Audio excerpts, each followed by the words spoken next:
Well, here we are again. Good evening, everyone, and welcome back to Trackside Broadcasting. Thank you for joining us again tonight. We are back for race 2, and we are moments away from getting back into action in these GT3s here in the Tanzo Racing Group. But as always, I want to say thank you to the Tanzo Racing Group, first of all, for letting us bring you every single bit of the action week after week. Also like to thank our sponsors, Spectra Racing, Clark St. James Motorsport, and us here at Trackside Broadcasting for making all of this happen, bringing it all together and bringing you guys something to watch each and every Monday night. We are on race 2 of 8, and we are just outside of our nation's capital. We are in Kent, and we are at the world-famous Brands Hatch on the GP circuit tonight.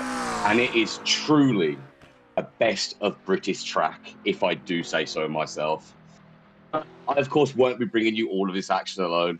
So I'm going to get him right in here with me right now. I'm going to bring in the main man himself, someone with all of the knowledge and none of the rubbish. Mr. Jimmy Jim, how are you doing this evening, sir? I am doing very well, thank you. How are you doing? I am doing extremely well, my friend. Extremely well. Really looking for. Yeah, extremely well, man. I've had a good day today. I've had a good day, and I'm really looking forward to this one. I tell you, I'll get up every Monday morning. I don't even think about my 9 to 5, mate. I just think about getting online, ready for this each and every evening that we get on to do it with, mate. But Brands Hatch, how are you feeling? It's just classic British all the way through this track. I think it is. I mean, I think we spoke about it before, and it's just, yeah, it's got everything that every British track has. It's windy, narrow, lots of fun, lots of elevation, very technical, a lot of blind corners, no runoff, very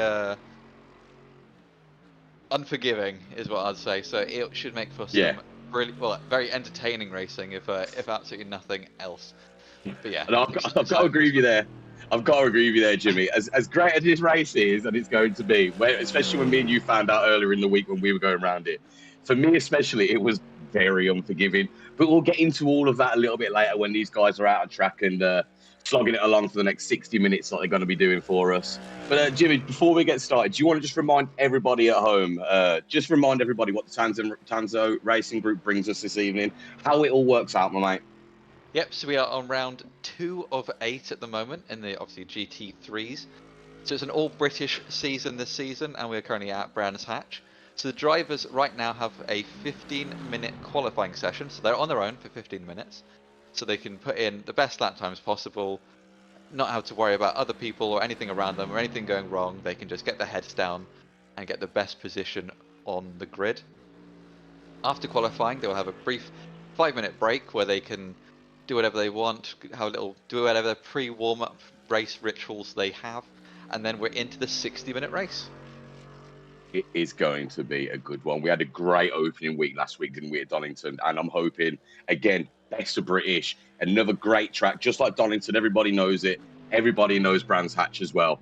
I'm really, really looking forward to this one, Jimmy. Like you said, though, it's a very technical track. It can be very unforgiving. It's very bumpy. There's so much elevation to it. But overall, it is just a classic British track. Something I absolutely love, and something I love that we're doing this season, keeping it British. I mean, I think a lot of people would say that Silverstone is probably the most famous and obviously the most sort of British track out there, but I would honestly have to argue that I think Brands Hatch kind of just has everything that you would see in a British track. I think it's just the most British. I take a shot for every time we say British and track here, but no, I think it should be it's a good one this evening. No, it should be. It should be. And guys, viewers, everybody at home, let us know what you think of this track, because it truly is. I know what you're saying to me about Silverstone, but this one for me is one of my favourite tracks. If we're forgetting about what the majority of people watch with the F1 and with the Silverstone, which is what everybody knows racing for in the UK, this is a brilliantly great track, especially for these GT3s. Yeah, just to point out on the timing boards where it says Simon in brackets AM, so that's actually Simon McPhee. There's just a slight little glitch with the timing boards, but yeah, that will be Simon McPhee up there. We'll keep a track on him, see how he's getting on a little bit later. But Jimmy, no, again, just an absolutely brilliant track, and they're currently out qualifying at the moment, and we're seeing some quick times going out there already. A 1:21.9 Harry Price is sitting at the moment. What are you expecting for this evening's race, though? I'm expecting for end of qualifying, I reckon we're going to start to see people in the low 21s. The mid to low 21 is probably where it's going to be at. I mean, there's a lot of gravel that's been flicked up onto the tracks. So it's going to be a little sketchy in some of these corners for some of these drivers. So that might take a little few tenths at the time, maybe overall. But no, I think we start to see down to low 21s there. And just to point out on the race, so we do have 60% fuel on board for the race, which would mean that the drivers will have to do a pit stop around the halfway mark of the race. This just adds an element of strategy in there for the drivers, and it just makes things a little bit more interesting. It really should, mate. It really should. And obviously, again, this season, just like we did last season, we have got a prize pool, haven't we? Again, Jimmy, for those top couple of drivers. Do you want to remind everybody at home what it's all about? Yep. So there is a prize for the P1 overall in the pros and the P1 overall in the AMs, and that will be £50 each to each driver, which is quite a nice little prize pool. But we also have an additional £25, which is going to go to the driver who finishes the season with the least amount of penalty points.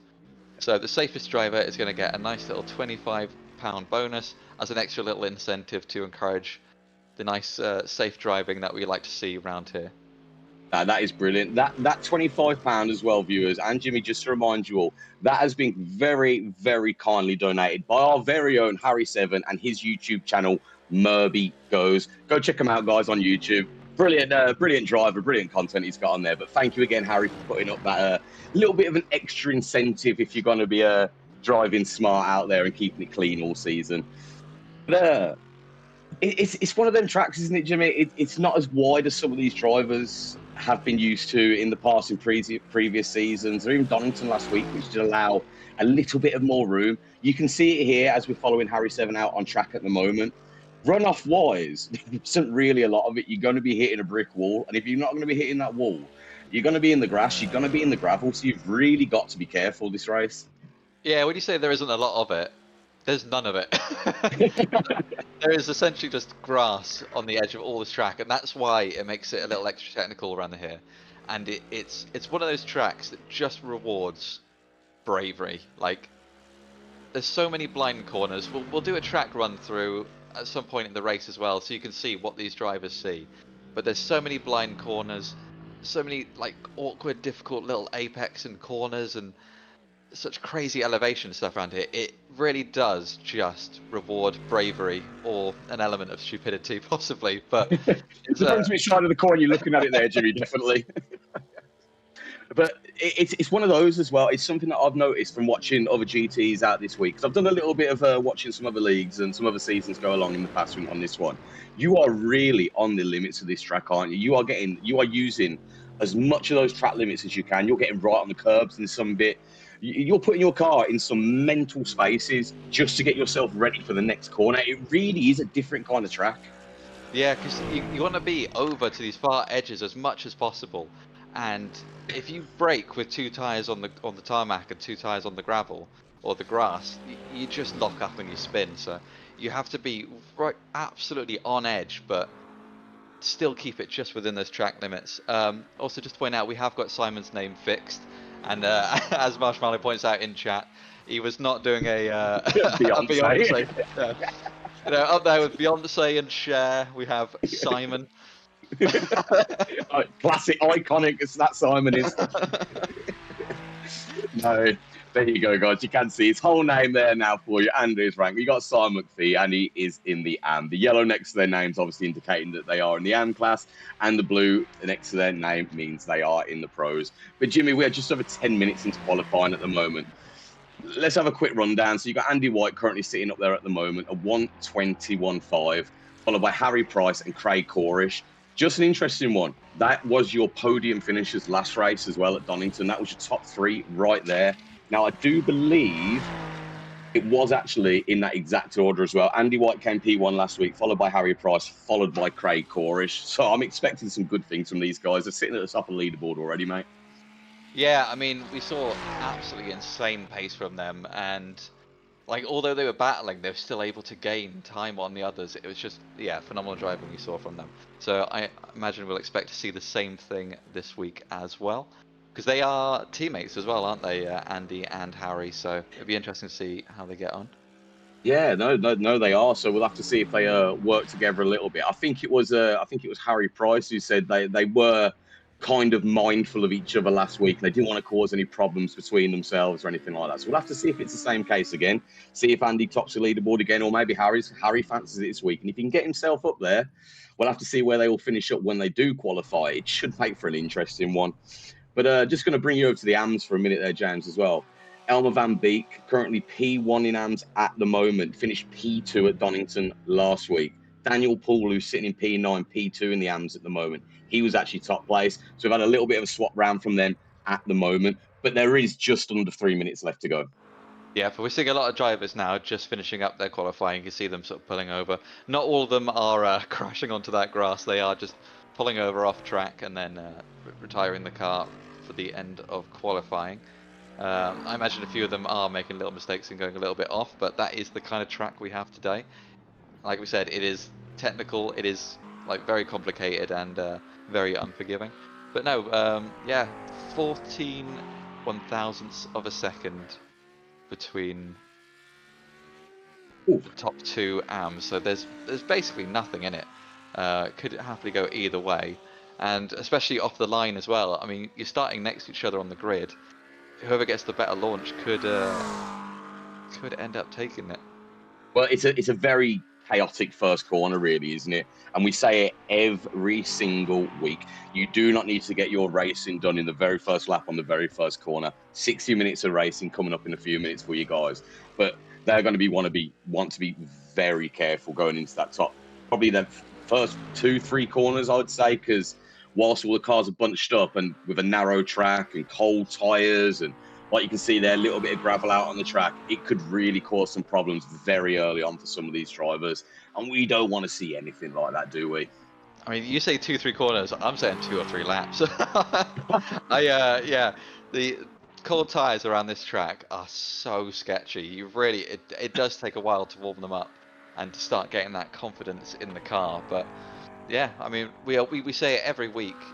Those first few laps on cold tires and at the start of the race really does reward being able to have just full confidence in your car to know where it's going to be positioned, what's going to happen if you get a little too careful, extra on the throttle, and it's just, yeah, the opening laps really are like.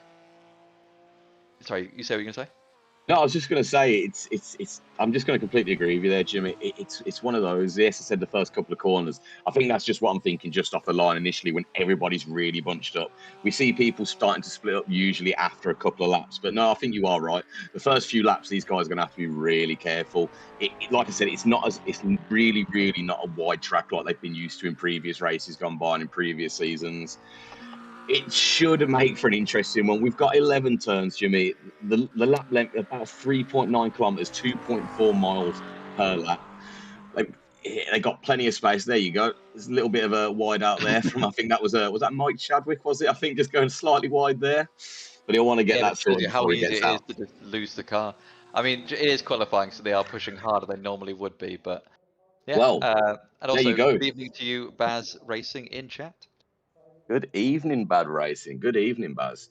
But there you go, Jimmy. 15 minutes of qualifying has now finished. So we'll put up the starting grid for you in just a moment's time, and we'll let you know where everybody's starting this race. But again, it should hopefully be a really, really interesting one today.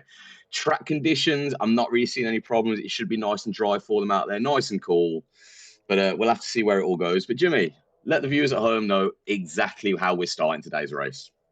Yep, so in P1 overall and leading the pros, we have Andy White, followed by Harry Price, Ryan Clark, Craig Corish, Matthew Massey, Glenn Ablard, John Harley, and then P1 in the AMS and 8th overall, we have Elmer Van Beek, followed by Daniel Paul, Quinton Clumpert, Jordan Butler, Harry Seven, Raymond Van Zutphen, sorry, Christopher Haynes, Simon McPhee, James Moore, Sean Clark, and Dinand Bronze. Then we have Adrian Hadfield, James Vardigans, Casper Roost, Roy Cardinal, Mike Chadwick, Gareth Newton, and Connor McKay in 25th. So Gareth and Connor not setting times out there in qualifying, so let's see how they get on in the actual race if they are here this evening.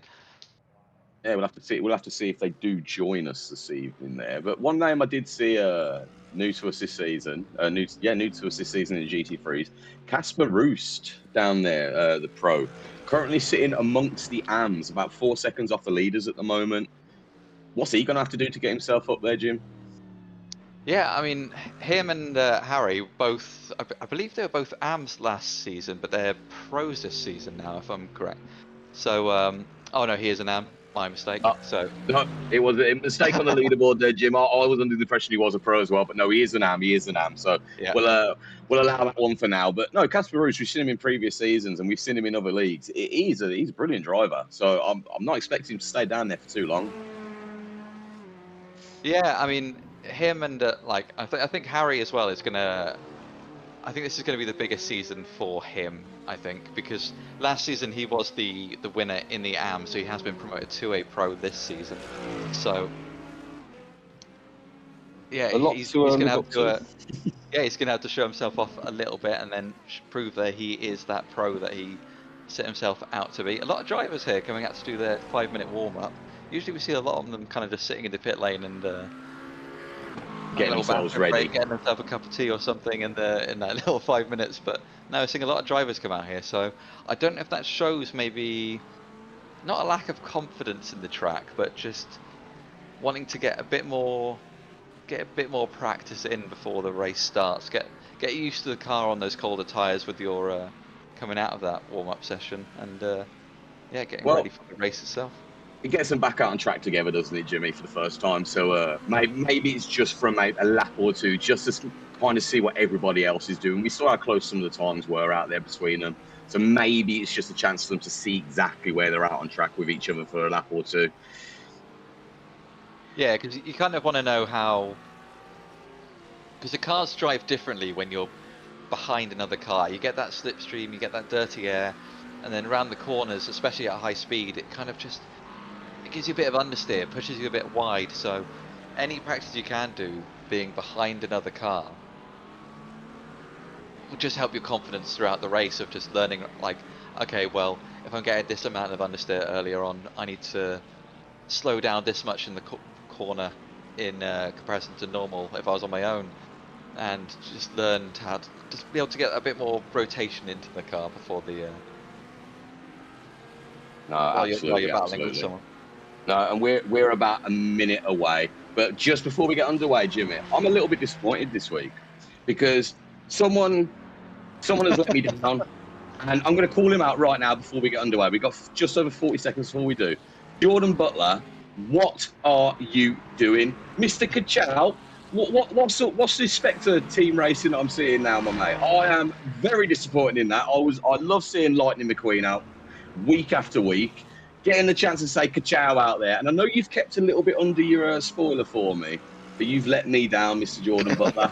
You have let me down. Are you flashing your lights at me? Oh, you better not be, sir. But there you go. You see he's in a new beautiful livery there, guys. But we are about 15 seconds from these guys lining up on grid together. Jim, just remind everybody how it starts. Well, just before I do, I just want to point out, and I mean, you briefly touched on it there. It is nice seeing these guys who are driving on their own getting picked up as teams. It really, like, picked up by teams, sorry. Because it really does show, like, how good these drivers are. The fact that, like, yeah, after a good season, a good few races, that teams want them to race for them. But yeah. No, I do agree. But from a purely selfish standpoint, I'm going to miss seeing Lightning McQueen flash around Jack Kachowin all the way around. Jordan, me and you will have a chat later on about this because I'm not happy. But Jimmy, just remind everybody how we're going to start this race because we are going to get started any second. Yep, so all the drivers will line up on the grid in their starting positions from qualifying. They will line up behind the safety car. So because it is a shorter track, I believe we're doing a full track pace lap. Some of the longer tracks, you'll maybe do a half pace lap. And essentially what we do is the drivers will follow behind the safety car, which you can see at the front there on its own. It'll set a rough speed, and you kind of just gives you time to get a bit of temperature into your tyres, get a bit of temperature to your brakes before you start. So you can you'll see a lot of the drivers doing a bit of weave in with their cars, and that just gets that extra bit of temperature in, and any temperature you can get in the tyres gives you more grip at the start. And the same with your brakes as well, getting that extra bit of temperature into the brakes just allows you to brake that a little bit sooner, have a little bit more confidence in these corners, and you get a better start to the race. You're less likely to crash, and you can race other people a bit easier. You see them there at the front doing their weaving, doing their wiggling. You'll see the brake lights coming on every now and again as they get a bit of temperature into the brakes as well. And then what's going to happen is, after the lap's done, we'll see the safety car will dip into the pit lane, and it's down to our P1 overall in qualifying. When he crosses the start-finish line, that's when the race starts. So we'll see Andy White there. As soon as he crosses that start-finish line, which we will call as well. Going back to Connor McKay, has he had a bit of an incident? Have we had something already? The race hasn't even got going yet. Is he doing it? Nope. Okay. No, I think we just showing him off a little bit there, Jim. Yeah, I was worried we were going to get like a Oscar Piastri situation in in F1 this year, just when he goes a little bit too hard on the pace lap. I know. Poor McLaren's, but we'll get to that another point. Apparently, yeah, we got a notification that he crashed, but I guess. Well, if we've got time, we'll have another little look at that when the race bed's in, guys, for you. But we don't want to miss the start of it because they are going to be coming around, and the safety car will be peeling in very shortly. And like Jimmy says, as soon as Andy White hits that line, it hit his lights out, and away we go to steer the line from the F1 there. Yeah, so we will. The cars are spread out quite a bit now, and I see all that beautiful British scenery around there, a lot of trees. But you'll see the cars, they are spread out now, and that's not how it starts. As soon as they get a bit closer to the actual physical start of the race, they'll go back into the 2x2 formation and line up properly, and then they'll basically start from their grid positions. And yeah, we should corners left. Yeah, I was going to say, Jimmy, exactly the same. Couple of corners left, and we'll see that safety car peel in, bunch all back up together, and away we'll go. Yeah, I'm looking forward to this one. I mean, especially, I think laps 1 and 2 are going to be a bit sketchy for some of these drivers because it's a very awkward technical track, and look how close they're getting. So any second now, we're going to see. There we go. Green flag, away we go. They are off. So almost taking it 3 wide there into the start, but no, Andy and Harry got a little bit better start there. Oh, someone cutting right across that gravel. That is very risky. That is Craig Corrish. He was taken very quickly by Ryan Clark, but he seems to put himself wide to get himself back into position there, Jim, back up to P3 at the start of the race. Yeah, I mean, he did well to keep the car on track, to be honest, because, yeah, cold tyres cutting that corner, getting a bit of extra dirt on them is going to take away a bit of that grip. Oh, seeing someone spin away. So I think we'll take a look at that one in a second, but we're going to focus on the cars on track at the moment while we can. But as we say every single week, if you're going to have a spin, get it out early. You've got 60 minutes to make up the time. So, yeah. Plenty of time for him to rectify that mistake just there. And that was a Mr. Hadfield that we saw in the back of the image there, donutting on the grass there to try and get himself back around. But we'll let it bed in. Oh, we've had another one out on the side there. Let's have a quick look. I think the other car might have missed his. I think he just went. See, that's the tough one to call because I think usually people go quite wide onto that curve, and I think Dinan probably just expected him to go a little bit wider than he did. Sadly, that contact, especially with the cold tyres, less grip, he went flying. Well, we'll have to have a look and see if the stewards come up with anything on that one, though, Jimmy. But I am very inclined to go with you there. You do put yourself a little bit wider out there to start with, and he just wasn't as wide out as I think Dinan probably would have expected him to be. Andy White still leading the way at the minute at 1:28.8, I believe that was a second ago that he set the fastest lap so far. We're only on lap 2. P1 at the moment, closely followed by Harry Price and Craig Corrish. Ryan Clark down in P4 with Daniel Paul leading the way. P1 in hands, P5 out on track. Followed by Matthew Massey, John Harley, Harry Seven, Glenn Ablard, Elmer Van Beek, Quintin Klumpert, Raymond Van Zutphen, Christopher Haynes, James Moore, James Vardigans, Adrian Hadfield, Casper Roost, Dinan Bronze, Connor McKay, Sean Clark, Simon McPhee, Roy Cardinal, and we've got Mike Chadwick and Jordan Butler in the pits at the moment. And it doesn't look like Gareth Newton has decided to join us for today. So we'll have to have a look and see what happens with Mike Chadwick and Jordan Butler there. What has happened there? I'm not Yeah, too I believe sure. Jordan had a bit of a spin on an earlier corner. I think he must have hit the wall because he was missing his spoiler. Is that? Oh, that's Mike Chadwick. So yeah, he just lost it. So I thought it was Jordan Butler for a second. No. Jordan Butler's in the green and black now, Jimmy. Not that red outline on the Queen. Come on. There we go. So we're just seeing with Jordan Butler. He's sitting on the gravel there. Let's find out what did exactly happen to him. Oh, he's missing Oh, that is most of his that's missing back a end of lot his of his car car there. there. We'll I wind think he it must back have. real quick. Does he hit that wall? I think he must have hit the wall at some speed. Definitely hit that wall. Has he just come round and lost it a little bit? Yes, he Yeah, has. just going too fast into that corner. Then, oh, what a hit!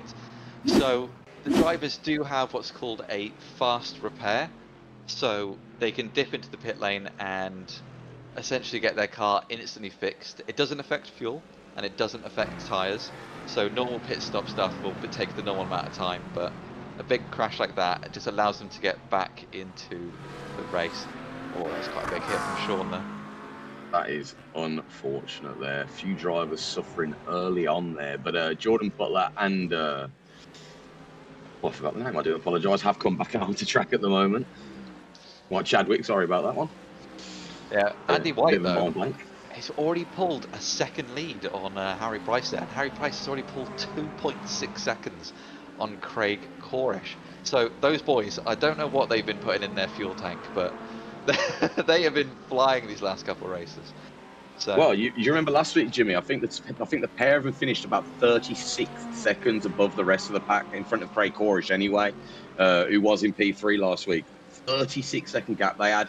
And with the gap that they're building at the moment, it could go that way again. But Andy White is setting the fastest time again at 1:22.5 at the moment. yeah, I mean a 1:22.5 isn't too far off of what people were doing in qualifying. So They are very quick. Very these quick boys are already. fast. I mean, not to say that the rest of them aren't, but I mean they seem to be in a world of their own up at the top there. So this season we do have open setups as well. So unlike last season where everyone had equal cars, it's changed a little bit and it allows the drivers to just tweak the cars to their liking. So they can change how it handles, how it turns, basically everything about how the car drives to suit themselves. So that can sort of add a I don't know how to describe it. Add a bit more spice into the race because it also not only are you racing, but you're also showing off your technical skills as well. I'd say. It lets them add that little personal touch, doesn't it, there, Jimmy? It lets them tune it out to however they want the car and however they feel they can get the best performance out of this race. Yes, they are locked in at 60% on the fuel, but those little extra tweaks that they can do, which they weren't allowed to do last season, it just lets it get a little bit more personal for them. And what makes them the most comfortable out on track. I know the drivers are liking the open setups this season. Yeah, I mean, yeah, because when you have a standardized setup for the car for the whole season, if you're someone that doesn't get on with that setup, you will struggle and you won't be able to show off your true performance. And Brian Clark there going for the style points, just doing a tasty little drift out on track. Hey, he looked good Toko drifting around that corner there. Cutting the grass a little bit now, making sure he's joining safely though. That is what we do like to see. It's a little bit of catch up now from Ryan Clark. He hasn't come back onto the track. He hasn't impeded anybody else.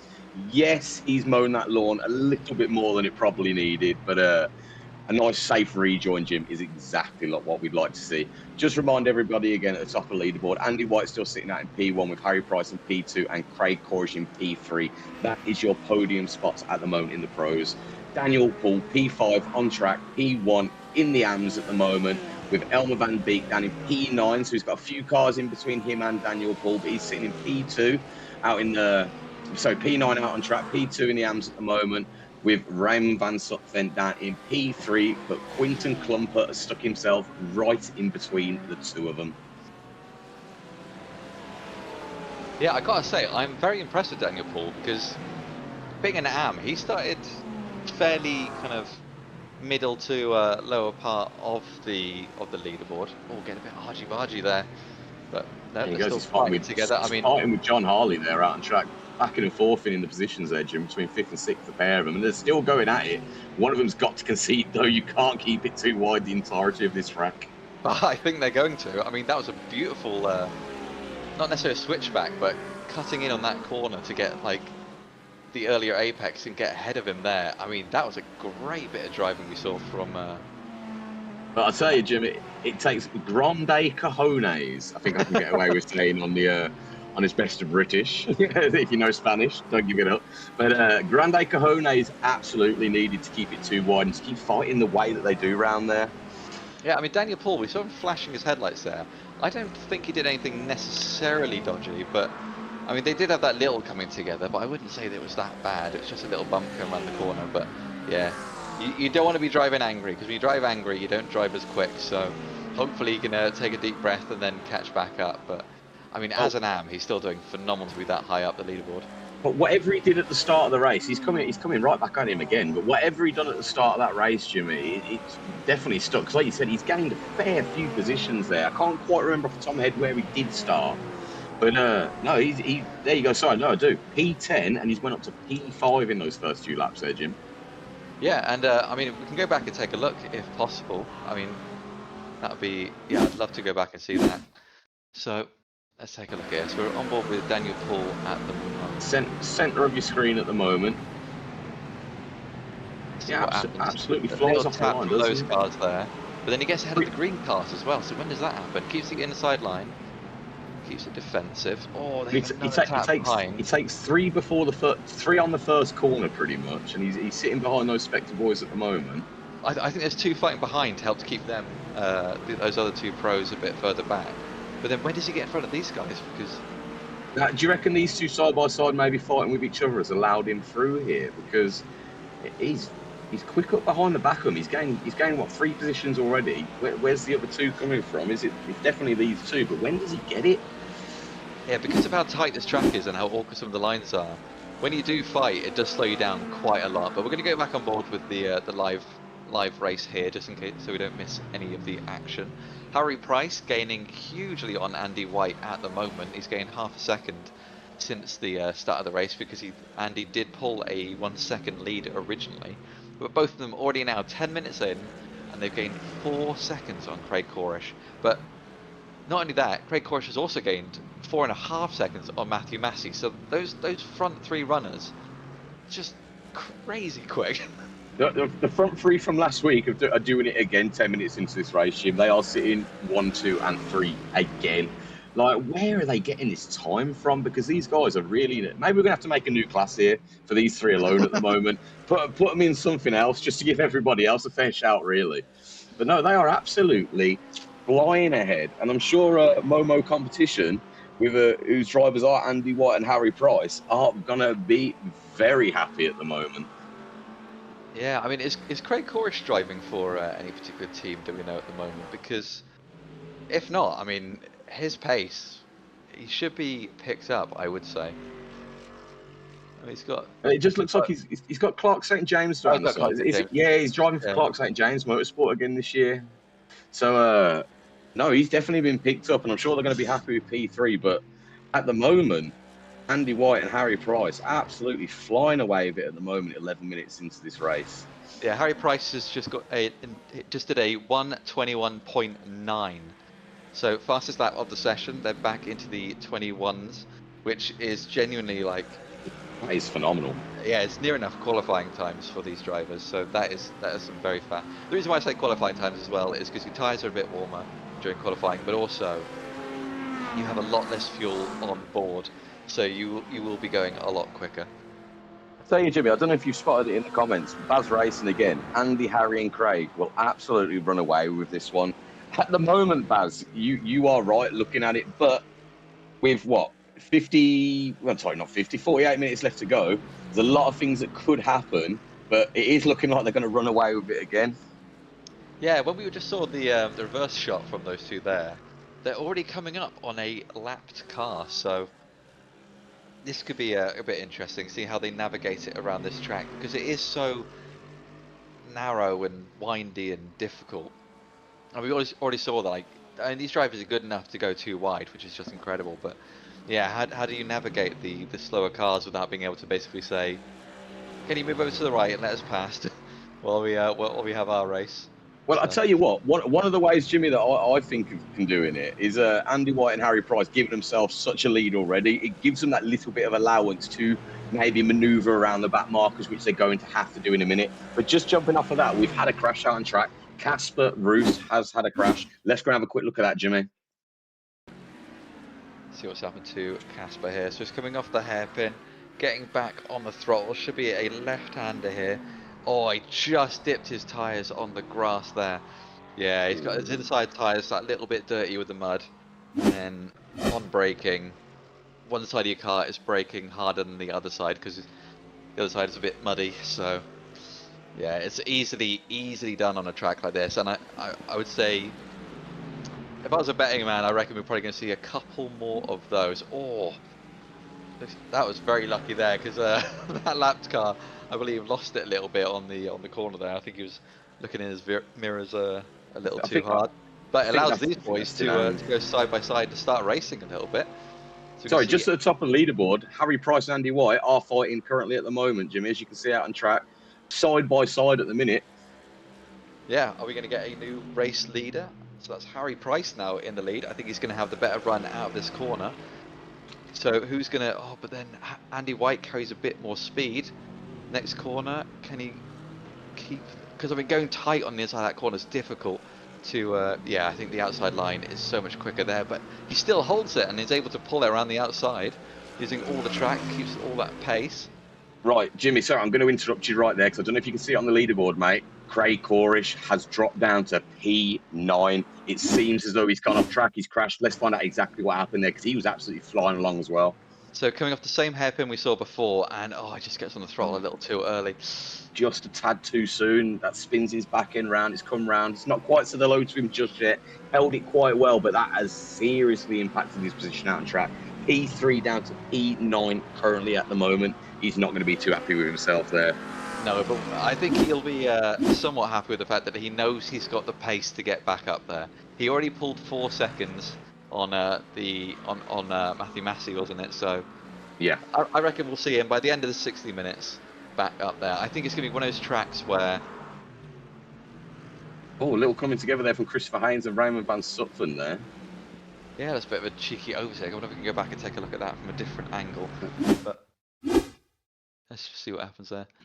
Here he goes. So they're just coming together slightly as he cut him into the corner. Oh, yeah, I think because the black and orange car, I think, just tapped his nose going into that corner. It forced him to go a little bit wider and force the contact. I wouldn't worry about that one. Just a little racing incident, I'd say. A little tap out on track. A little tap out on track. Now, don't forget, guys, if they're a little love tap, maybe, but probably probably not how Christopher Haynes or Raymond Van Zutphen's going to be looking at that, as it has impacted Raymond out on track.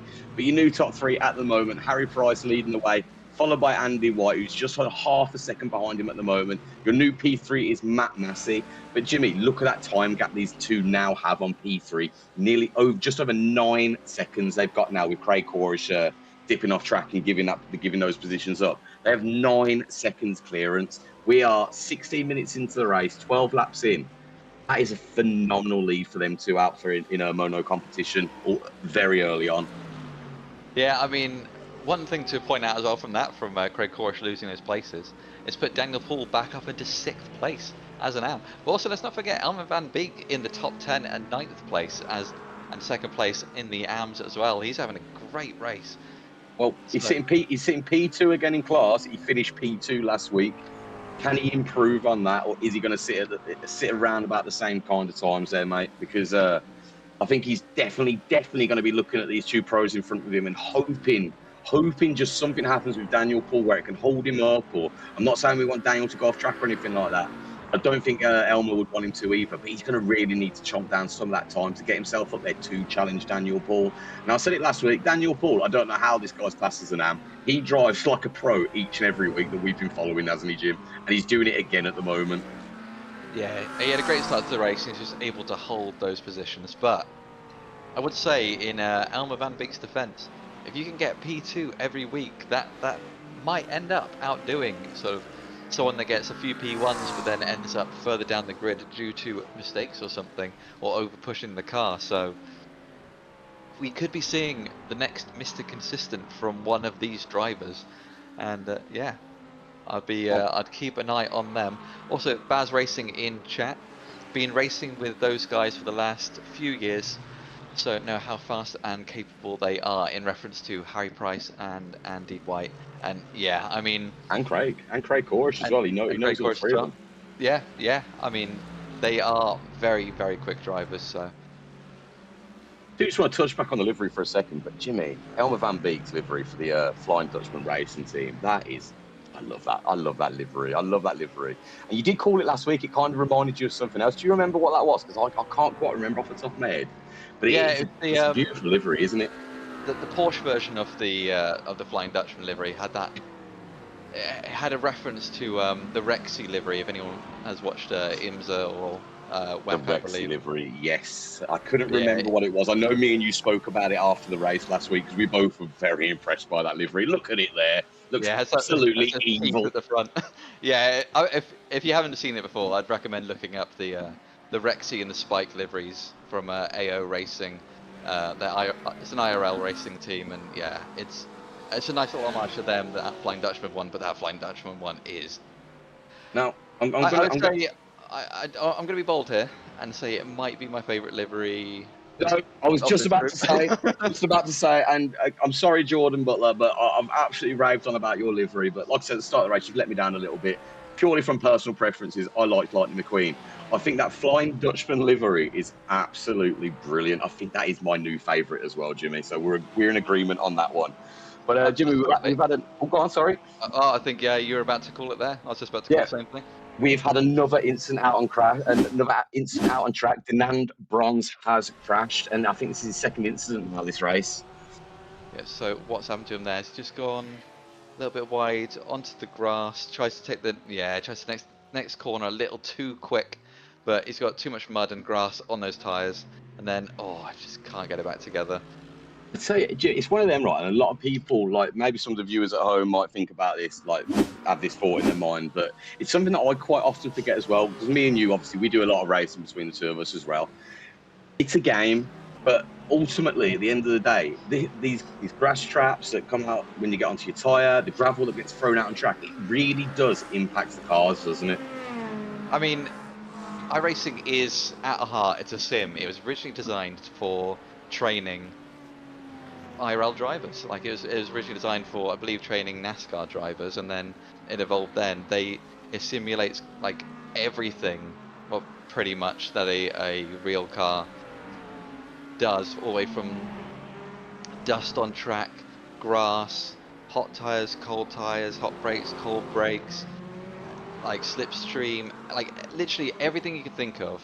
It simulates to like an amazingly real extent. So it's a lot for these drivers to think about, and sometimes when you get focused on the racing so much, you forget that, like, oh, I've just gone off, my tires are still going to be muddy, they're going to be hot from spinning or something. And then we've also had a little bit of a coming together from Craig and Glenn, so we're going to go back and take a look at that now. And Craig Corish getting himself back into 7 with Glenn Blard. What seems to have happened between the two of them there? Glenn in the pink. So going too wide, and Oh, Craig. Yeah, a little bit of a coming together. It's a really awkwardly shaped bit of track, that one. So you think that, well, it does curve off to the left slightly, but then to set yourself up for the next corner, you want to go straight. So it looks like you should be turning left. So when you go side by side there, it just makes it a little bit awkward. I wouldn't worry about that one too much. It really does, because it's like me and you were speaking about before the race, Jim. Like with most tracks, you set yourself up on the apex is quite close to the corners to set yourself up to get round and to get ready for the next one. On this one, though, something I noticed that you pointed out to me earlier on in the week is you're putting your cars in some very weird positions here just to get it rotated round on the corner. I think that was one of them. You tend to sit more in the centre of the track rather than to the right hand side of the track to go around the right hand corner, don't you? Yeah, in that part of the track, you really do. You like, yeah, because you think on a racetrack, you're gonna get the best turning with the wider the corner is. So you want to set yourself all the way over to the left. But on that part of the track, you can see they're not all the way over to the left. They're kind of slightly more centered. So it throws you off when you're going side by side. No, another one in the comments, Jimmy. Right, I do apologise, Scott, if I say this wrong, but Scott McFall Sim Racing Chan 4178. I'm just going to go with Scott McFall for now. He's absolutely calling it, just like we've seen from the very start of the race. Andy and Harry are absolutely flying. Well done to the pair of them. And no, again, I'm going to say well done to the pair of them. They have got 10 seconds, nearly 11 seconds on Matt Massey and P3 at the moment. They are really, truly flying out there today.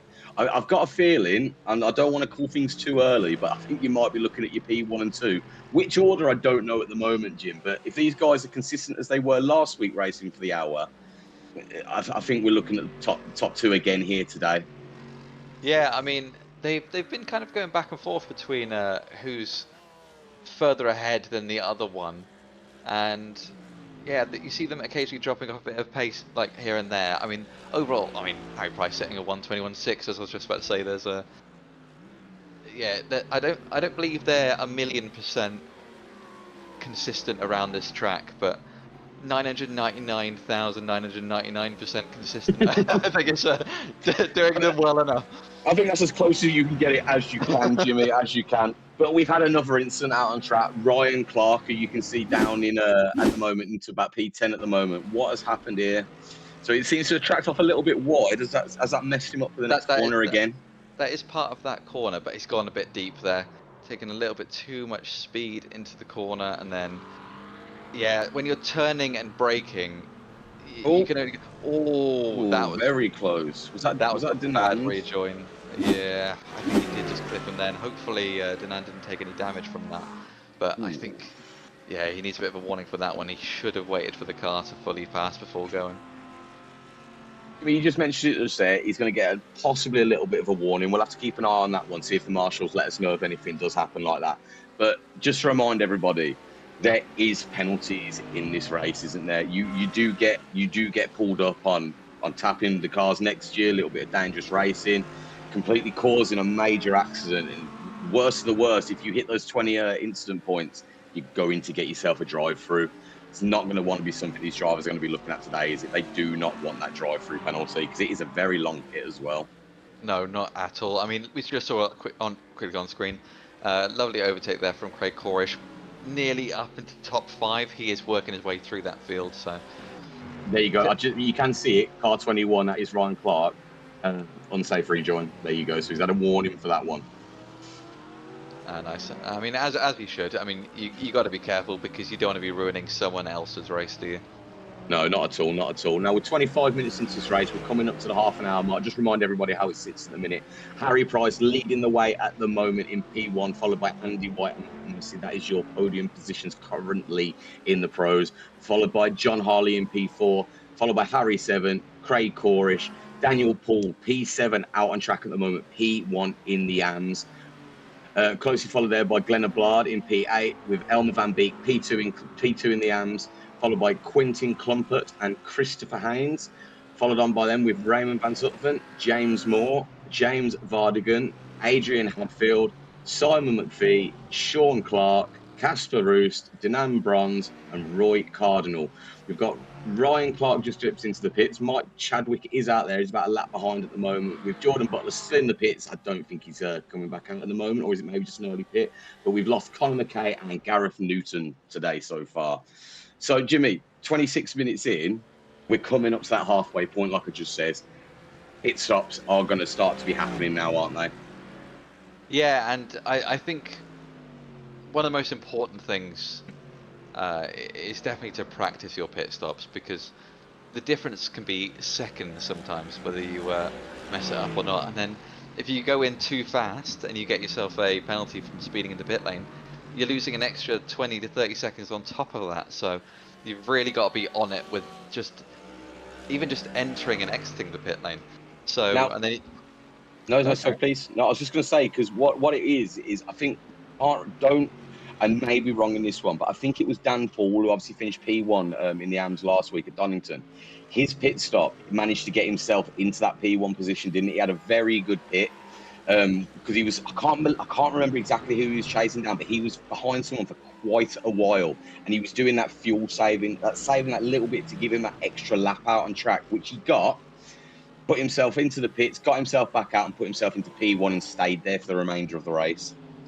Yeah, and there's a point as well that I don't think we've actually touched on. Fuel saving can actually make a huge part in this, especially if you're following a car. So we're seeing Harry Seven here, and this is John Hartley as well. So if you're Harry Seven here, following behind your teammate, you can use the extra speed you get from the slipstream to sort of lift and coast going into the corners, and you just save little bits of fuel here and there all throughout the race.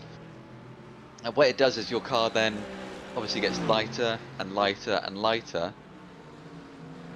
When your teammate goes into pit, he's gonna have to fill up, and the car gets heavier from all that extra fuel on board. If you're able to do an extra lap on a much lighter car, you're going to go a lot quicker. And so I've just seen it. Daniel Paul's got a meatball flag. Yeah, Daniel Paul and Craig Corrish have dropped down the positions. Let's have a look. Let's jump on board with Craig Corrish, with Daniel Paul, and let's find out exactly what's happened there, because they might have come together. Oh, Craig facing the wrong way. Daniel Paul straight into the side of him. That is unfortunate. That has led the way for Elmer Van Beek to take P1 in the AMS at the moment. But let's find out what happened to Craig there, because he was facing the wrong way when Daniel Paul came round. So he gets on the grass a bit early, spins the car. Not quite holding his brakes, I don't think, but I think he was static enough that he was predictable. Is there any way we can go on an onboard with Daniel Paul there? I'd be interested to see how much reaction time he had for that one, but he would have had a yellow flag warning, so that would have been on him. There's not a lot of time there though as you come round that corner very fast, is there? So we'll jump on board with him now. We'll roll it back just a little bit so we can have a look, see exactly how much reaction time he did have. So you're coming around this corner, it's pretty quick. Craig loses it there. He's accelerating into that. That's To me, that looks like he's trying to quickly get past Craig as he rolls back. Has Craig held his brakes though there? Not too sure on that one, because he looked a little bit like he was rolling back still there, Jim, but I don't know if he's holding his brakes and that's just momentum taking him. What do you think? Yeah. I would argue that the fact that he's static enough in his positioning, and if he was going to roll back, he'll be rolling off track. So I don't know. I'd say yeah, Craig is definitely safe on that one. I think the fact that Daniel accelerated into it, I think it's not a. Well, we'll have to see what the stewards come up with there, Jimmy. I'm just glad that it's not us having to make that decision. But that now means you're currently at the half-an-hour mark. Elmer Van Beek has now taken P1 in the AMS, with Christopher Haynes in P2 and James Moore now up to P3. That is, I don't think Daniel Paul's going to be very happy with that one, is he, though? Let's be honest. I mean, I'd argue Craig is probably going to be less happy. No, absolutely. But like I said, Jim, I'm glad it's not us having to make that decision. But what was it I said not 10 minutes ago? If you're constantly in Elmer Van Beek's position, you've got P2 pace throughout the season, consistent pace is going to reward being top, but then also being bottom through an incident. As it averages out, I think, Elmer Van Beek doing very well there. No, well, there you go. P7 overall. There you go, P7 overall. P1 out in class at the moment, finished P2, so that consistency has rewarded him. Currently got Quinton Clumpert sitting in between him and Christopher Haynes at the moment, so there is a nice little bit of a gap there. Yeah, I mean it's 20 seconds he's got on the next AM, so I think he's got room to be comfortable. And yeah, I think Daniel Paul, even if he just slowed down and lost a position, he would have still been well in the lead of that one. So he'll be kicking himself a little bit, but we won't say any more on that one. P9 in AMS now is Daniel Paul, but he's still got half an hour left to go. Can he claw his way back up? Are we going to see a phenomenal drive from him here? But we're sitting on board with, we're sitting with John Harley at the moment as he's chasing down Matt Massey in front of him, just under 2 seconds behind him, with Harry Seven sitting just under half a second behind. So we'll have to see what happens as they come around here. A little bit wide there, just a touch. I know you can go wide, but still want to be watching out for that grass there. But it'd definitely be interesting to see how this does finish up now, Jimmy, because that has definitely thrown the AMS leaderboard there a little bit into it, because Daniel Paul was leading the way since the start of that race. Yeah, not only that, but it's also thrown the with Craig out there, it's thrown that leaderboard a bit askew because, I mean, Harry Seven, leader of the AMS last season, P5 at the moment. So, I mean, being promoted from an AM to a pro, I mean, he's having a great race here.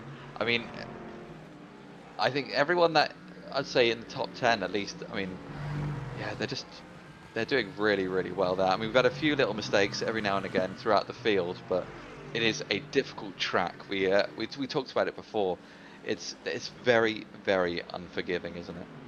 It really is, Jim. It's one of them tracks. Now, it is really a better British track.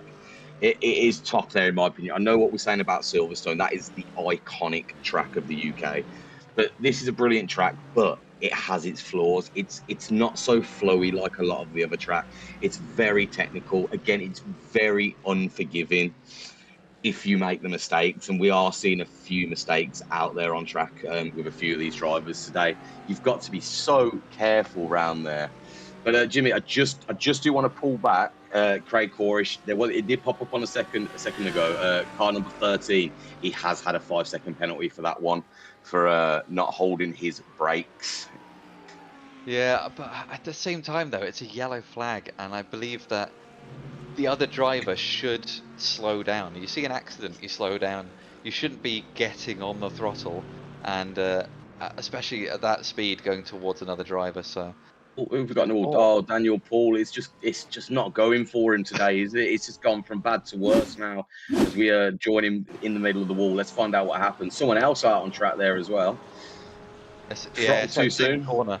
It's a difficult corner, that one, because it's very long, but very deep into that one. Oh, he doesn't have a spoiler already. Yeah, Oh, John. that's gonna make you spin. I think if I was John, I'd be getting into that pits and getting that spoiler back on. Absolutely, Jimmy. You're going to want to, aren't you, really? Because he's going to need to sort that out. He's got 25 minutes left of this race at the moment to try and claw something back there for a few of them.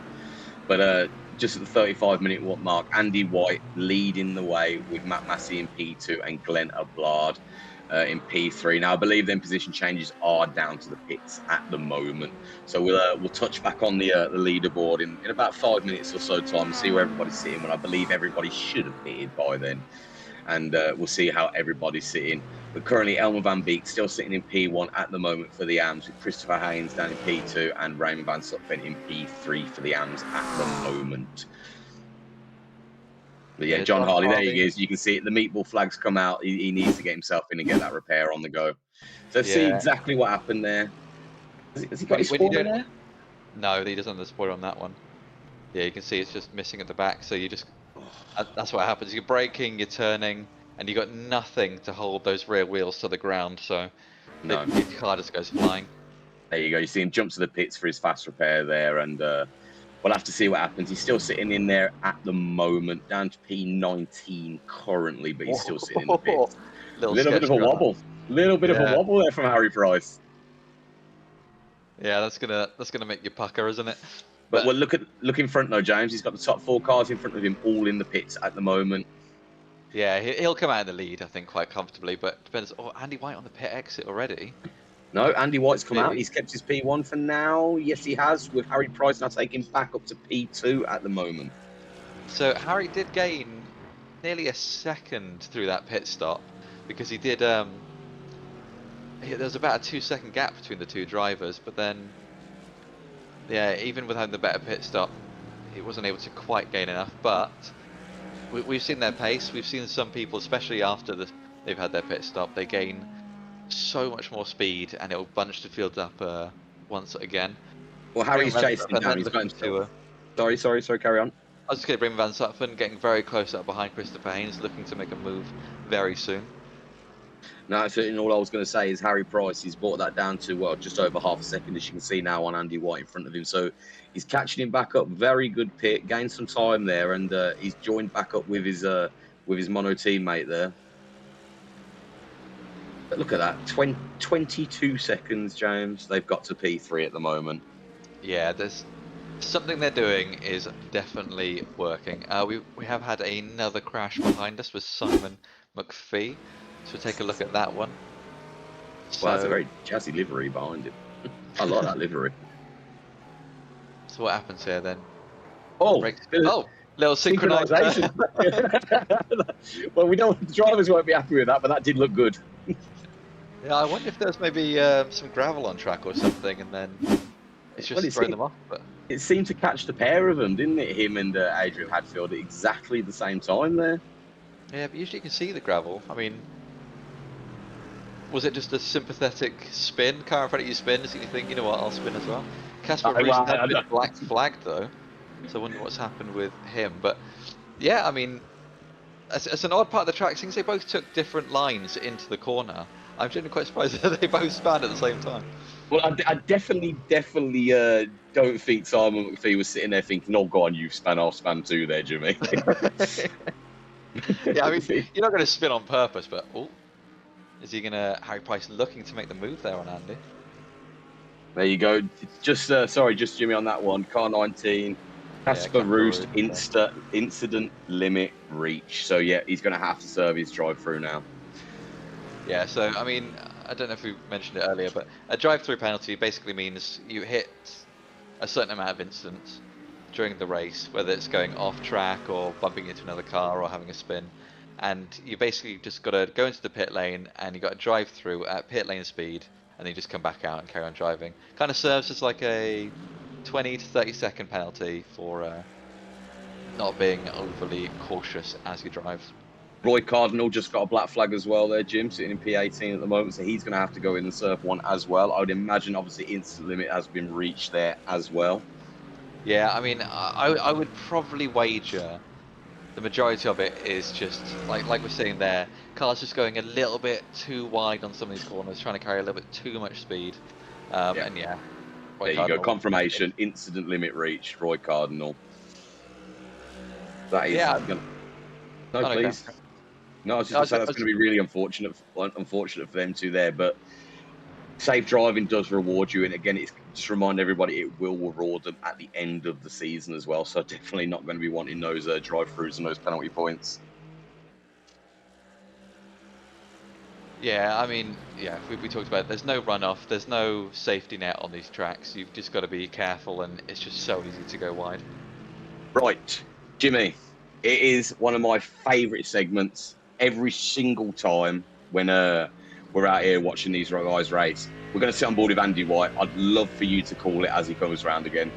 Yep, so we are going down the start-finish straight here. You can see downhill, uphill, and the heavy braking into a right-hander, which is completely blind. And you got this beautiful downhill using every single bit of track possible. Braking again, and you got a nice little hairpin here, and it's going to reward anyone that's able to get back on the throttle as soon as they can.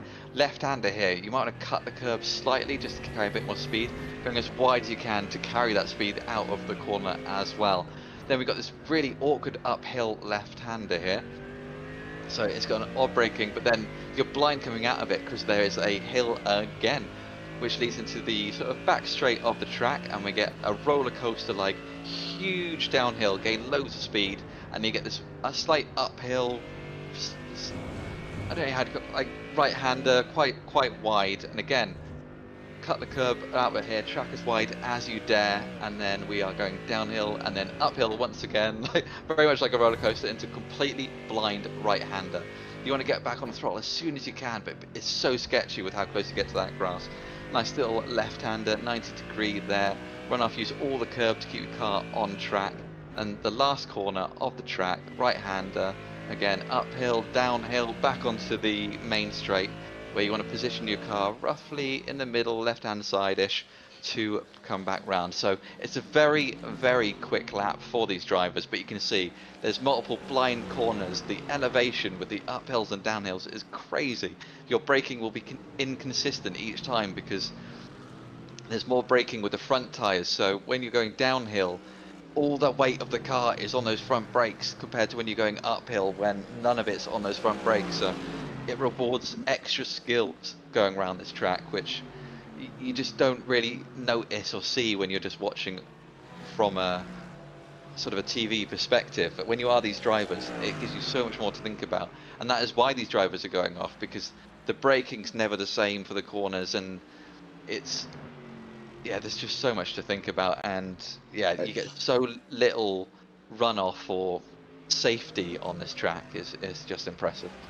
You can really see it when we're sitting on board, Jimmy, and that's why I do like to put to it each and every week when we're on board, when just sitting on board with these drivers, just because you can get an idea of kind of how these guys, what they can see, how they might be feeling out on there. But I tell you what, Jimmy, you can understand why these guys come off after this 60-minute race absolutely exhausted. I think a few of them called it last week. Rooms that are about 60 degrees and they are sweating through their clothes. But no, there you go. So we're coming up to 45 minutes. We're 43 minutes into it at the moment. Andy White still sitting in P1 with Harry Price just behind him, just over 2.5 tenths behind him, 3 tenths now. Followed by Harry 7 down into P3 with Glenn Ablard. Oh, that was sketchy. No, it was indeed. Sorry, Glenn Ablard in P4, Matt Massey down in P5 at the moment, with Elmer Van Beek up to P6, P1 in class for the AMs, followed by Christopher Haynes and Quintin Klumpert. James Vardigans is your P3 out on track for the AMs at the moment, P9 out there at the moment. Followed by James Moore, Craig Corish, Adrian Hadfield, Simon McPhee, Denand Bronze, Sean Clark, followed by Daniel Paul, with Raymond Van Sutphen behind them, followed by Casper Roost, Roy Cardinal, and Mike Chadwick. Looks like we've got there. Raymond Van Sutphen, he's missing a spoiler as well, so he's going to have a pretty rough time, and he's not dipping into the pit lane either. I hope he knows that he's not got his spoiler on the back of that car, because as he just taps, he hasn't tapped the wall there to lose it. So I wonder where he's lost that on one. the rejoin, or does he overdo the rejoin and tap the wall on the other side? No, don't reverse it. Oh, he reversed it to the wall. Why, Raymond? Why? Now, I can understand. The amateur in me, Jimmy, the amateur racer in me, can fully understand why he's done that. He's reversed back just to give himself a little bit of a better angle to get back on track. But Raymond, that is not good, my friend. That is really not good. But no, he's going to have to dip into that pit, because surely, Jimmy, that's going to be having an impact on his car. You can see him getting really sketchy out of these corners. I mean, he'll only really lose a position to Casper Roost if he goes in to repair that. So if I was him, I would just take the hit and then go in. I mean, he's got, what was it, 40 seconds on Casper Roost, so he's got the time to dip in and get that repaired. 43 seconds, he's got more than enough time to do it. It might put him in a little bit of a race in a few minutes with Casper Roost, but with a nearly 20-second gap to Daniel Paul in front of him, Raymond, just get yourself in that pits, mate, and get yourself back out on track with a full car. Yeah, I mean, we saw it on we saw it on like on the onboard and stuff. It's a very windy track, and you're seeing a lot of cars are going off already with downforce. So you take that away, and he's going to be having a terrible time out there. I mean, Sean Clark though is gaining a lot of time on Denan Bronze, so we might be able to see a little bit of battling going on with them two fairly soon. But just about half a second at the moment. Harry Price though keeping a good lead in front of Andy White. We're coming up to the 45-minute mark, so we're 3/4 of the way through the race. Pit stops are done, so strategy is all out the way. It's going to come down to pure pace from here onwards, and I mean, interesting to see. So there's top 4 there. They are on the lead lap, so all the cars in blue are going to be lapped cars, so you can see the true pace of some of these drivers and just how unforgiving this track is. Because I mean, last week it was only a couple drivers that were that weren't on the lead lap at the end, but because of just how unforgiving it is around here, so many drivers lose so much time as you go on. It's just so difficult. So yeah, a lot of respect to Harry and Andy, but also Harry 7. being an AM last week, he's now up into P3. And that's just, yeah, it's blowing my mind. He's having such a good race this one, and I if I had to call a driver of the day, I'd be tempted to go with Harry Seven here. Got to give it to Mr. Harry Seven. I've got to agree with you there, Jim. He's drove a brilliant race today. He had a great race last week. He's having a brilliant race today. It's I think he had the one incident at the start of the race, but didn't really impact him too much there. But P3 out at the moment in the pros, that is not something to shy away from at all. No, and is he missing his front bumper there as well? He is missing his front bumper. So he's got damage to his car, and he's still he's still doing it as well as he is.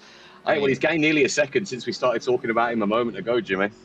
Yeah, I mean, that's phenomenal. Now, so I just want to throw back to Mike Chadwick's his rejoin. Now, we caught the end of it on the last replay, but let's just have let's have another look at that rejoin from him there, shall we? Yep, so let's see what happens with him. It looks like he's very wide. The rear of the car. Goes a little bit off. Then he's quite shallow through there, so let's see what happens. He's okay at the moment. What happens to him here? I'm not seeing anything happen. Have we missed it? I fear we might have missed it, but we can sort that out at a later time. So we'll have another look. We'll have another look in a little bit. But no, just to remind everybody again, Harry Price still sitting top of the leaderboard with Andy White just under a second behind him, 7 tenths at the moment, with Harry 7 sitting in P3. That's your podium for the pros at the moment. Elmer Van Beek still sitting out in P1 in the AMs, with James Vardigans and James Moore sitting in P2 and P3 respectively. The James Vardigans finished P3 last week, P2 currently at the moment. Let's have a look at that. Ooh. Yeah, I don't know if that was necessarily a bad rejoin, because I don't think he necessarily went off, but I think yeah, I think he was just a bit sketchy going through there. And there's yeah, he's putting aside to let the cars go past. Has he got damage or anything? No, I think he's just letting people. Doesn't look like it, but he's probably lost his momentum though, hasn't he? So he just doesn't want to impede anybody else's race by the look of it. Well, I think because he's an extra lap down, I think he's just letting cars that are ahead of him just go past. So he's not trying to race them. He's just letting the others who are further ahead carry on their races. But yeah, Craig Corish back on track, getting very close here behind Christopher Haynes. If he can get past him, then that'll put him back in the top 10. So he's P7 out in class at the moment, P11 out on track. So he's clawing it back little by little. And like you can see there, he's just under 2 tenths behind Christopher Haynes in front of him. He's going to want to get past him fairly soon though, because there's about a 10-second gap between 10th and 9th with Christopher Haynes and James Moore. yeah, and I think I reckon he'll get the move done in this next corner. So we'll keep an eye on him here just for the moment. I reckon he'll get a nice bit of slipstream coming down here, and then he'll be able to make that move into turn 1. So we're going down the start-finish straight here. I was going for the wide. I would have cut in on the inside if that was me, but no, I reckon Neil, there you go, goes for the switch back. Gets that inside line. He's just, yeah, he's alongside now. There you go. Took himself in front. Yeah, there you go. Yeah. Brilliant little overtake there, Jimmy. That's why you're sitting on this side of the sim rig, James.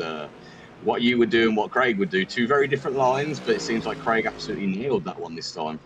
Yeah. I didn't need to throw a shade at me a little bit there, but I'm not throwing shade. I'm happy to have you sitting here next to me, Jimmy, rather than sitting out on in them cars again, mate. Yeah, it's all a bit of fun. All a bit of fun. No, absolutely it is. Andy White though, sorry, just quickly, 2 tenths behind Harry Price now, and we've got less than 10 minutes to go. So if you're going to go for an overtake, it really needs to be done in the next few minutes, and then you just got to kind of defend for the last couple laps, and then you are the race leader. So we should see Andy White potentially trying to make that move on Harry Price at any moment now. No, and if you remember, Jimmy, Andy White did finish P1 last week, P2 at the moment. So if he's going to want to keep that consistency and finish P1 again, he's going to want to get that move done very, very soon. It's about what we're looking about, what, a minute 21, a minute 22, around about that mark. So there's not no, sorry, excuse me. There's not that many laps left to get the move done. No, not many at all. Yeah, 8 minutes to go. So, yeah, a minute and a half a lap, 8 minutes. How many laps is that? Quick maths. Don't ask me. I did terribly in my maths GCSE. But no, you'd look at probably about anywhere between Yeah, about 5 and 4 or 7 5 laps. laps. Yeah, depending how long's left. Very different numbers there. Just ignore it. Just breeze over it. Let's pretend that never happened. Yeah, but they've got about 5 laps. We'll agree on the middle mark there. Probably about 5 laps left of this race. But like you said, we got just over 7 minutes left here in race 2 of 8 here in the Tanzo Racing Group. And again, I just want to say thanks to our sponsors, Jimmy, Spectra Racing, Clark St James Motorsport, and us here at Trackside Broadcasting. All of us bringing it all together to bring you each and every race every single week. Yeah, and yeah, what good racing we get to commentate on and frankly be part of. And yeah, these guys are just phenomenal drivers all around. I know we've talked about a lot of them going off and having little incidents here and there, but when you're pushing to the absolute limits, especially on a track like this where the limits are a wall, you're these guys are doing phenomenally, and yeah, they're putting on a good show for everyone, I'd say. Now, Jimmy, I'm just gonna ramble for a second about something that's completely different, but I know you're aware of this, but do you know between the 60s and the 80s, they used to alternate with Silverstone and have this as a Formula One track? Could you imagine if they still did that now, trying to get some of these Formula One cars around here? Yeah, I mean, I did so iRacing has a series where you can basically do the 1970s Grand Prix. Oh, I'm completely forgetting now. With the Lotus 79, the old John Player special. Oh, and a phenomenal car. They had it on this track, and it's so sketchy. But in those old cars, it's kind of fun because they are a lot smaller than sort of the big GT3s that you get nowadays, and the huge Formula One cars you get nowadays that are basically the size of a double-decker bus. But it's compared to what they were, yeah, absolutely. But I tell you, Jimmy, one driver who I would have loved to have seen drive around here in an F1 car, Ayrton Senna. Everybody knows his name from the F1 world. I'd have loved to have seen him. I wish I was that old, and I'm not going to show my age off again this week, but I'd have loved to have been around between the 60s and the 80s just to watch him out on track, thrashing it around here as he used to do in every other track that we've seen him in F1. Yeah, I reckon it would have been a brilliant race to have watched that. Yeah, I mean, some of those older drivers in those crazy cars that they had, where just no aids, no like assists or anything. It's just big engine, terribly designed downforce, and then just that'd been just awesome to watch. Sticking with the F1 though, just for the last bit before we get into the last few minutes of this race though, Jim.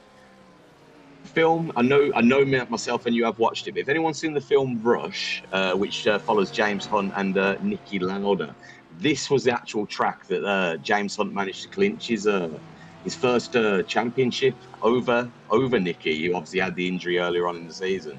But brilliant race. I think it was about 76, 77. It might be a bit out there with my dates again, not sure my age. But this track has got so much history to it. Am I also right in thinking that they filmed parts of the F1 movie here when they That wanted to get some B-roll? You took the words right out of my mouth, because I was just about to say that as well, with the newest F1 movie that came out a couple of years ago. Yes, Jimmy, that was filmed around here as well. But yeah, sorry, quickly, go to 4 minutes now. I think we talked enough about Formula One. Yeah, sorry guys. GT3 race, I get to see these guys here on track. So yeah, Harry Price 8/10 ahead of Andy White here. Very little time to go, and I think he lost a little bit of time to that that traffic of having to overtake the back marker cars there. But yeah, I mean, at this point, 4 minutes to go, 2-3 laps left to go. is there going to be enough time to get that move done, and especially gain that 7/10 to catch up and get that race win? I think Harry Price might, if he can keep it these same lap times, keep it consistent, keep it on track, I reckon he might be able to cinch the win here. No, I've got to completely agree with you. Andy White needs to get it done in the next lap. In my opinion, we've got a couple of laps left, like you said. Not going to go into the timings on that again as well. I was terribly off before. But he's sitting 6-7 tenths off of him at the moment. He's lost a tiny little bit of time to Harry Price. He was just under that second mark before. He brought it back down. He seems to be sitting comfortably about that six tenths, half a second behind Harry Price at the moment. If Harry does keep it consistent, I think you might be seeing your top 1 and 2 there, and possibly with Harry 7. I know he's 40 seconds behind at the moment, and again, that is a phenomenal time, Jim. 39, nearly 40 seconds off of P3. These two are. Again, they've absolutely smashed them today. I think you might be looking at your podium places at the moment. We'll stick with it for now, but it seems like Casper Roos and Roy Cardinal have got another black flag though, Jimmy. Yeah, it's going to be that incident limit again. It's not ideal, but at this point, you're getting laps done. You're kind of just getting more confidence in your car and getting warmed up, ready for next week. He's flashing like crazy to her. Well, he needs that back marker to move because he's got Andy White running for him to get that into that P1 again. Yeah, that's a very unfortunate place to have to overtake, but I don't believe they're under any right to have to move out of the way. I think it's just more of a common courtesy kind of thing here. So I think with the fact that it's 1 minute 22 a lap, given the time that they're crossing the line now, we should get 2 more laps of racing in before the end of the race. So yeah, because it would take us to what, 59.50. So unless they back off 10 seconds over this next lap, we should get 2 more laps in, including this one.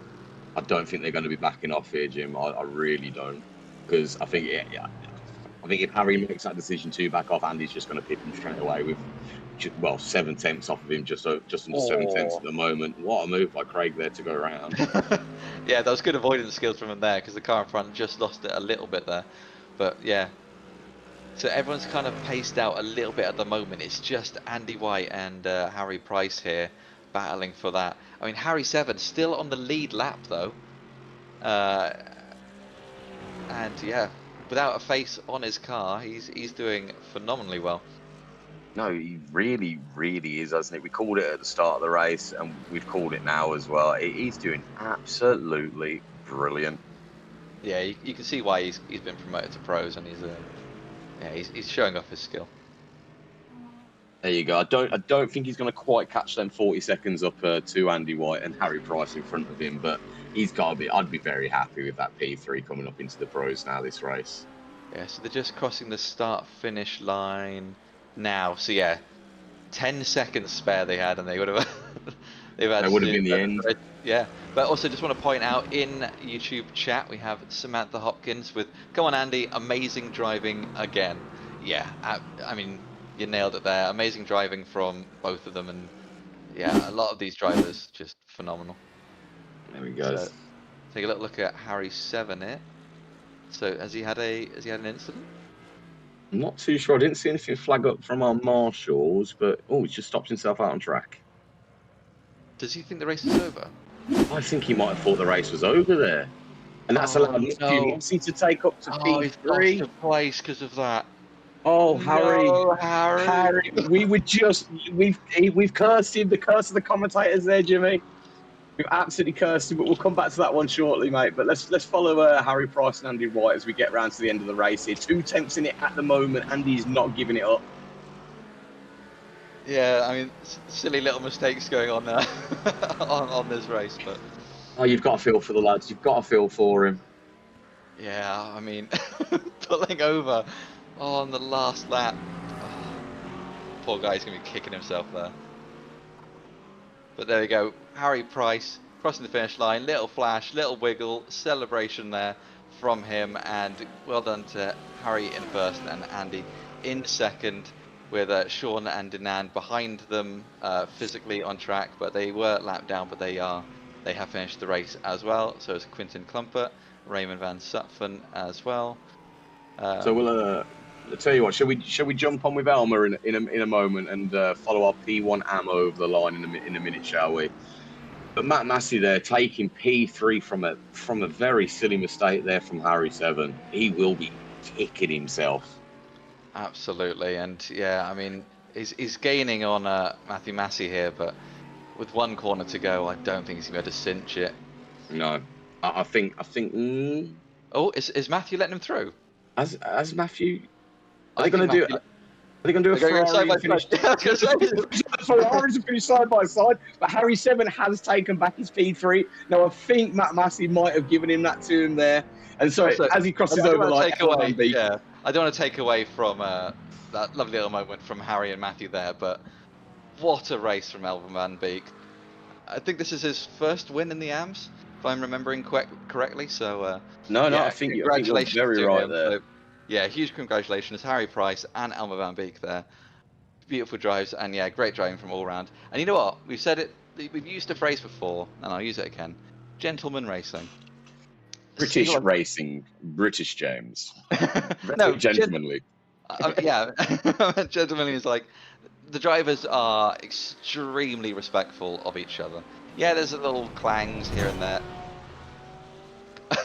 I couldn't have timed that better Little myself. clang indeed.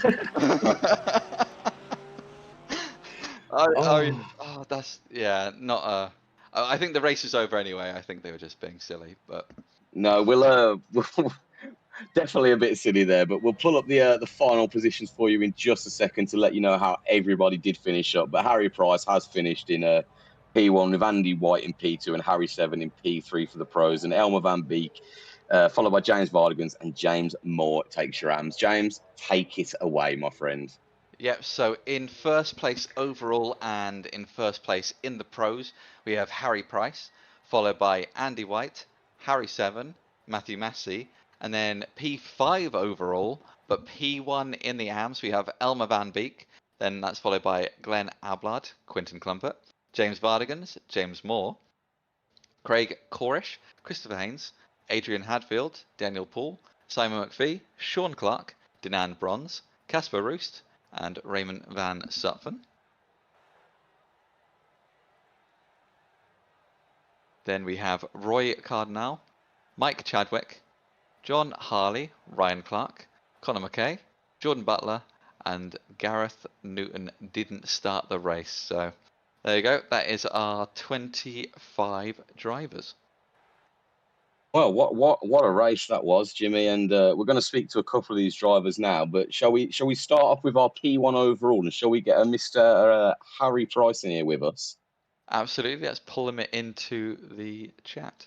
There you go, Harry. Congratulations, mate. P1 today. You finished P2 last week at Donington. P1 today. How are you feeling? Yeah, no, it was good. I think the biggest challenge with that one was obviously with back markers, because the lap's so quick. Yeah. And I think I tried to practice my pit stops a bit, but I nearly ended up going into the back of someone. But I did. I don't know if you got that on stream, but I dodged him. But really, I don't blame him because I've been always cautious coming to the pits. But yeah, no, it was a good race. Enjoyed it. Yeah, he did really well. I mean, the one thing we talked about most, and I think it scared a lot of the drivers, and there was a lot of off tracks going on, a lot of sketchy moments. How did you find with the lack of sort of track limit, should we say? There was no safety net around here. It was basically grass and then wall. Yeah. I don't actually know how many off tracks I got. I got a few, but it didn't. You know what I mean? I kind of like it round Brands Hatch. So it's just like a roller coaster, and maybe the fact that if you do drop it, you're in the wall. So it's like, Got to be careful. yeah, that's it. You got to be careful. But if you can notice people if you're too cautious, and then obviously lap time drops. So it's very fine margins. I think it's something Jimmy says. It rewards bravery out on this track, mate. It seems like you've done that there again to get yourself up into P1 today. So again, a fantastic race from you there. From both of you there at Mono competition there, mate. You've done brilliantly. I think you had was it a 40 to 41 second on P3 today? You guys have absolutely smashed it again. You're just breaking records left, right, and centre. Yeah, to be fair, we weren't doing anything like focusing like that. We were just like we did the last race, just racing each other like clean but hard at times. To be fair, Andy got unfortunate with a back marker when he was in front, and he had to slam the brakes on. So to be fair, I got lucky with that. But yeah, just great racing again. Thanks to the guys at Mono, Yusuf, Scott. It's been helping us a lot with practice, and yeah, we're on to the next one. Yeah, I was just about to say, if there's anyone you want to give a shout out to, but Yeah, the guys at Mono Yeah. competition. There you Cool. go, mate. Well, we look forward to seeing you next week, and you never know, we might be chatting to you again at the roundabout the same time, mate. But we're going to let you go for now, mate, and we're going to get your teammate in here with us. So Yeah. have a good evening, my mate. Yeah, cheers, guys. Thank you. See you later, bud. Jimmy, let's get P2. Let's get Andy White in here with us, shall we? And find out from his perspective. Andy, well done. Welcome. P2 today, mate. How you feeling? Evening, fellas. Yeah, that was a tough one, to be fair. Yeah, really, really tough race. I am absolutely sweating. Yeah, I mean, your teammate said, yeah, the trickiest part was the back marker cars. I mean, obviously you had a little bit of a sketchy moment with one. How did you find it overall? Yeah, I think I got caught up twice with back markers, but that's par for the course. It was just really tough trying to second guess what they were going to do and trying to keep yourself predictable. So Yeah, that's they knew important. what your intentions were, but yeah, it was tough. It's, you know what the track's like, it just come corner after corner coming at you. Yeah, and Back it's not markers, not mate. as wide as you think it's going to, as it looks, is it? So when you do go to overtake them, it's closer than you feel comfortable with. Yeah, it's quite close, and if you get off the line just a little bit on the marbles, it can just induce you some nice understeer and can fire you off. And we saw that a couple of times going up the hill in the last sector. There was a back marker on the inside, and they were slow on the inside, but we were passing around the outside. It was just understeering onto the grass, so it was really trying to not kill them and not kill yourself at the same time. But yeah, I mean, congratulations again on getting P2. I mean, it's great driving from you and your teammate there. Is there anyone you want to give a shout out to? Well, a big shout out to Harry, because that was a phenomenal drive from him. So well done, fella. Shout out to all the guys at Mono Racing, Mono Competition, sorry. Everybody in there, all the support they give to us. And a shout out to Sean for organising it all, putting it all on. And a shout out to you guys for the broadcast.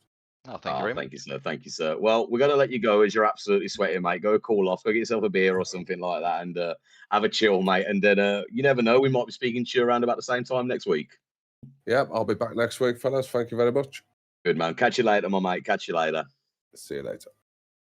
Right, Jimmy, someone I do want to speak to. We're going to pull him in here right now. Harry 7, P3 out on track. But I want to find out what happened at the end. But we'll see how it is first. Harry, welcome. Well done. P3, just. How are you feeling, mate? And then more to the point, what happened on that second to last lap? Long story short, my one of my drives got full because of my telemetry folder, and I then got a warning thing across all three screens saying storage full. So I had to slam the brakes on and stop still so that I knew I wasn't going to kill anyone. Okay. We thought that you thought the white flag was the final lap and you were pulling over. No. Literally ran out of storage, and then just got going with it. To be frank, so yeah, it was a bit of a nightmare. Well, it looks like for a second it did look like that's exactly what happened. You thought the white flag was the checker flag, and you've just pulled over on track. And then, but it looks like at the end it does look like Matt Massey may have given you that position back, mate. Yeah, so he gave it back. Yeah, I think you owe him a thank you for that one, mate, because you had a phenomenal race the whole way through. Again, we absolutely love calling your races, mate, because you are brilliant out there on track. But definitely, I definitely think you owe him a beer or something there, mate. Oh yeah. I thought we were trying to get a dead heat. In all fairness, that's why he eased off as well. But no, he was just being a hero, wasn't he? We thought it was Formula One of the early 2000s with the Ferraris when they were trying to finish at exactly the same time together with Michael Schumacher. But no, yeah, mate, just poor version. Brilliant race from you though, again, my mate. We are going to let you go though. Anyone you want to say thank you to before we do? No, just the usual. You guys, Sean, Connor, the guys that just makes it all. Shout out for those guys, and then also as well to the Spectra boys. As sort of about more because of those, and I think also the sponsors with Spectra that support us as well. So yeah, no, just to everyone behind the scenes, really. No, there you go, my mate. There you go. Well, go and have a nice break, mate, and go and think about buying Mr. Matt Massey a beer. You'll have a few, trust me. Don't you worry. See you later, mate. We might speak to you next week then. See you later, boys. See you later. Right, Jimmy, we're gonna get a couple more in here. We're gonna bring in James Vardigan's P2 in the AMS. James, good evening. How you doing, my mate? P2 today out in the AM class. How you feeling? I don't really know what's going on, to be perfectly honest. After having quite just mid-season last season to now having back-to-back podiums, it's incredibly surreal. Well, you P3 last week, mate. P2 today. You're increasing week by week. So I'm expecting a P1 from you next week now. We'll have to see. No pressure or anything. There's some, there are some very, very quick AMs. If it's purely on like pace and lap time related, there are many people faster than me. Are you doing anything different this season to sort of prep for the races, or do you think you just overall skills just getting better? Prep wise, it's completely the same. Of normally, I load up about 45 minutes before the session goes live. If I'm lucky, I think tonight was like 15 minutes before the session, and then the 45 minutes of the practice, and it was not going very well at all. I think I qualified like P20 in the end as well. But no, I think it's purely just open setup on the Aston. As I said last week, dials out a fair amount of the understeer that it has on a fixed setup. There you go. You do see it a bit more with the open setups. It's giving you guys a little bit more of that personal touch on the cars and lets you do exactly what you want, mate. And it seems to be working for you. So no, don't doubt yourself, mate. P2, well done again, my mate. Yeah, you should be very happy with that one. Thank you very much. We'll let you go, mate, as it has been a long one seemingly for you tonight. But before we do, anyone you want to say thank you to or give a shout out to before we do let you go? Again, a shout out to my teammate James Moore, who came in P3. Yeah, we're gonna speak to him in a moment. And for his cheeky little tie strap, but I don't want to give that away. Hey, don't you give anything away, mate. No, well done again, my mate. Well done again. We're gonna let you go, and we'll catch up with you next week then. Hopefully. Awesome. Cheers, guys. See you later, mate. Have a good one.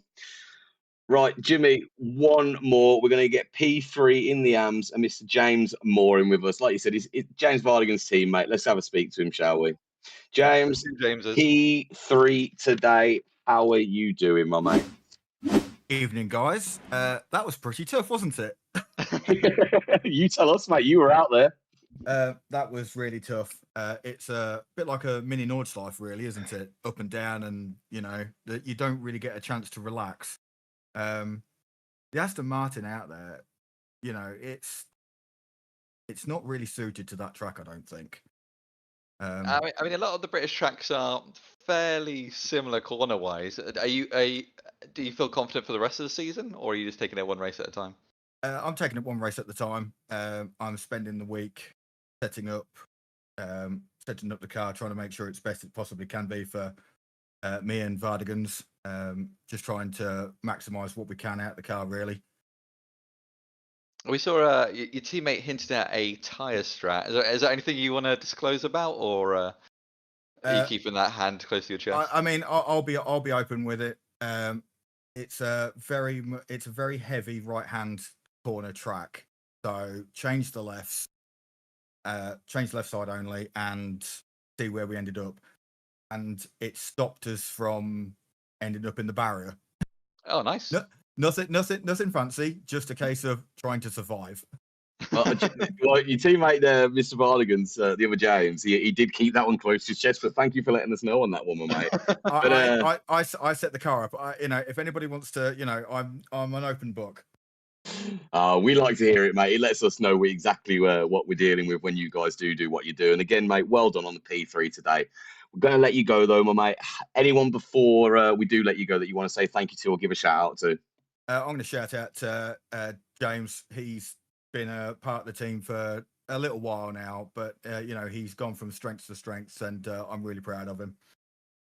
No, there you go, my mate. Well, well done again on your P3, and we'll catch up with you next week then, hopefully. Cheers, guys. Thank you very much. No worries. You have a good evening. You too, guys. Right, so that is checkered flag here from us at Brands Hatch, and checkered flag here from us here at Trackside Broadcasting. So yeah, great race, very very exciting, lots happening, and then yeah, we're off to another part of the country next week. No, definitely, Jimmy. Thank you, mate. Thank you for being with me again. I just want to say thank you to everybody who's drove with us today again. Thank you to the Tanzo Racing Group for having us. Thank you to Spectra Racing and Trackside Broadcasting, us here, for sponsoring this season and getting it all ongoing for you. We shall see you again next week. At the same time, we head back close to the Midlands. We're going near Derby Way, race 3, heading for an iconic track. We're headed to Silverstone, James. We're hitting up the international circuit. Hitting the big one. We're hitting the big one. But for now, though, guys, have a great evening, have a great week, and we shall catch you all on the next one. Good night.